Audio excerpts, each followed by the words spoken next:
Bonjour à tous, je suis Nicolas, coach en développement personnel et aujourd'hui j'ai envie de répondre à une question que j'entends beaucoup trop souvent. Comment être heureux quand rien ne va dans notre vie? C'est une question qui est tout à fait légitime et pour certains d'entre vous qui essaient de trouver des réponses dans des livres ou sur des vidéos YouTube par exemple, les réponses vous donnent parfois l'impression d'être encore plus loin du bonheur. Vous avez parfois l'impression de ne pas avoir le droit d'être triste, en colère ou même de vous sentir seul. Les livres ou les vidéos que vous pouvez voir sont généralistes, moralisatrices et ne correspondent pas à vos attentes. Vous avez même l'impression de ne pas être compris. Si vous vous sentez seul par exemple, vous trouverez je ne sais pas combien de vidéos sur YouTube vous disant qu'être seul est une bonne chose pour vous connaître vous-même. Si vous vous sentez triste, vous trouverez des livres pour vous dire qu'il faut assumer vos choix. Ou encore, on vous fera peut-être la morale en vous disant que si vous ressentez de la colère, ce n'est pas de la faute de votre interlocuteur, mais c'est de la vôtre. Alors aujourd'hui, ici et maintenant, j'aimerais juste vous dire que vous avez le droit de vous sentir triste, de vous sentir en colère ou de vous sentir seul et de ne pas avoir de motivation en vous levant le matin.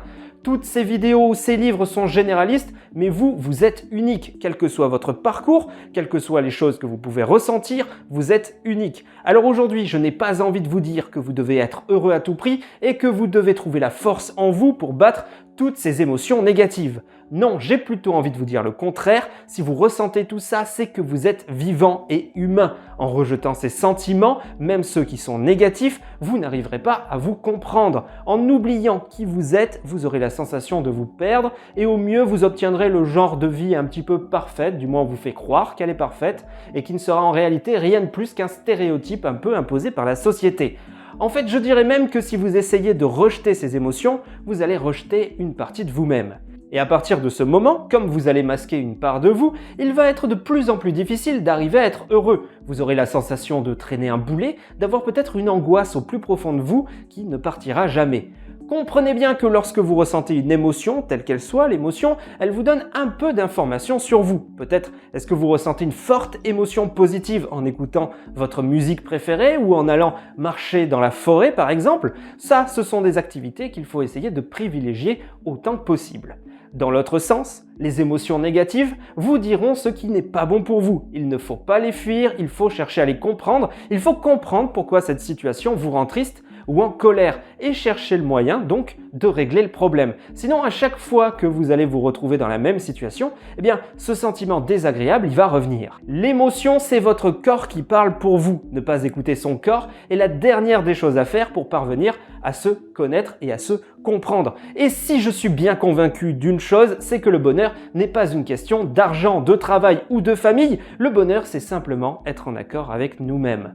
Sauf que pour être en accord avec nous-mêmes, il faut déjà savoir qui on est, ce qui nous fait du bien, ce qui nous fait du mal, ce qui nous tire vers le bas, ce qui nous tire vers le haut, ce qui nous donne une grande énergie ou encore ce qui nous l'enlève. Personne d'autre, il n'y a personne que vous qui pouvez savoir ce qui vous fait du bien ou ce qui vous fait du mal. Toutes ces choses, vous les ressentirez au plus profond de vous. Pour certaines choses, c'est très simple. Si vous avez peur et que vous vous sentez en insécurité en marchant dans la forêt la nuit, par exemple, ne le faites pas. Pour d'autres choses, ça sera peut-être plus compliqué. Alors, si vous ressentez une émotion qui va être décrite comme négative, commencez d'abord par l'accepter. Vous parviendrez alors à comprendre cette émotion et vous découvrirez peut-être des choses sur vous-même. Parfois, cette émotion négative sera tellement forte que vous aurez besoin de vous recentrer un long moment sur vous-même pour la digérer. Vous prendrez peut-être une soirée entière, une semaine ou peut-être un mois entier à traîner la patte pour comprendre cette émotion. Mais si vous acceptez cette douleur et que vous acceptez les raisons pour lesquelles vous les avez ressenties, vous avancerez dans la vie beaucoup plus loin que beaucoup de personnes qui refusent leur souffrance. Et oui, parfois, vous pouvez vous sentir perdu, ne pas savoir quoi faire pour aller mieux, c'est normal. Avoir du mal à analyser ses souffrances, c'est quelque chose qui arrive à tout le monde, c'est tout à fait normal. Il y a des choses qui remontent parfois à l'enfance et il faut savoir qu'il y a des spécialistes qui peuvent vous aider. Par exemple, des psys, mais aussi des coachs de vie. Moi, en tant que coach de vie, je pourrais parler des coachs de vie. Ce sont des personnes qui sont qualifiées et pour vous aider, pour vous tenir la main si vous avez l'impression d'être dans le noir. Mais si j'ai décidé de faire ce travail, ce n'est pas pour vous dire quoi faire parce que je suis intimement convaincu que chaque homme et chaque femme a le pouvoir d'atteindre son propre bonheur personnel en traversant ses propres épreuves. Et la chose que j'aimerais vous dire aujourd'hui, s'il n'y avait qu'une seule chose à retenir aujourd'hui, si vous vous sentez mal et que vous ne savez pas quoi faire pour atteindre le bonheur, c'est de commencer par croire en vous. En réalité, rien n'est faux sur tout ce que vous pouvez entendre ou lire dans le développement personnel, mais ces idées sont des électrochocs pour essayer de vous faire aller de l'avant. Selon les personnes, ce n'est donc absolument pas la méthode pour aller mieux en fait. Et si je peux me permettre, la vie, elle ne va pas s'acharner sur vous par simple plaisir comme certains peuvent le croire. En revanche, il est vrai que certains de vos agissements face à la souffrance peuvent en quelque sorte vous enfoncer encore plus. Et en quelques semaines, on peut avoir l'impression que notre monde entier va s'effondrer ou s'est déjà effondré et on peut avoir l'impression qu'il n'y a plus rien qui va dans notre vie. Mais cela n'arrive pas parce qu'un problème vous tombe dessus, ça arrive parce que vous perdez confiance en vous et en vos capacités. On ne se rend pas forcément compte, mais quand quelque chose de négatif nous arrive, notre comportement va parfois changer légèrement. Et si on ne fait pas forcément attention, à cause de lui, on pourrait manquer de respect aux personnes qui sont autour de nous et on pourrait les perdre. C'est pour cela qu'une grande partie du développement personnel repose sur le fait d'assumer nos actes et de nous mettre face à nos échecs. C'est pour cela qu'on vous dit de voir le monde avec le sourire pour que les choses qui vous touchent n'éclaboussent pas le reste de votre vie. Quoi qu'il en soit, vous devez vivre vos émotions négatives pour savoir ce qu'il vous faut dans la vie pour être heureux.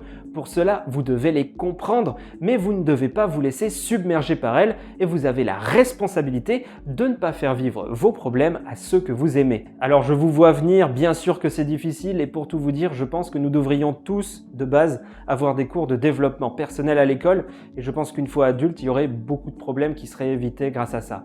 Je vous souhaite beaucoup de courage pour affronter et comprendre tout ce que la vie va pouvoir mettre sur votre chemin et pour vous aider à aller de l'avant, je ferai très bientôt une grande masterclass dédiée à la compréhension de nos sentiments et de nos émotions.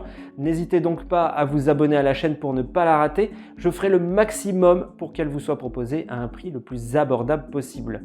En attendant, n'hésitez pas à poser vos questions en commentaire, j'y répondrai avec plaisir. Et si vous en ressentez le besoin, n'hésitez pas à m'envoyer un mail, vous trouverez mon adresse en description de cette vidéo. Prenez bien soin de vous et à très bientôt. Salut à tous.